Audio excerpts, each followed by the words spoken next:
ఎన్టీఆర్ వర్ధంతిని పురస్కరించుకుని శ్రీకాకుళం జిల్లా పలాసలో మెగా రక్తదాన శిబిరం నిర్వహించారు. కార్యక్రమానికి ఎమ్మెల్యే గౌతు శిరీష ముఖ్య అతిథిగా హాజరయ్యారు. తోటి ప్రాణాన్ని కాపాడుకునే అవకాశం మన చేతుల్లోనే ఉందని యువత ముందుకు రావాలని ఎమ్మెల్యే పిలుపునిచ్చారు.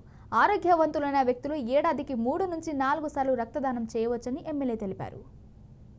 10 సంవత్సరాలుగా ప్రతి సంవత్సరం జనవరి 18న జరిగే మెగా లెజెండరీ బ్లడ్ క్యాంప్ సందర్భంగా ఈసారి కొన్ని కారణాల వల్ల మన నియోజకవర్గంలోని 22వ తారీఖున అనగా రేపు చేయడం జరుగుతుంది.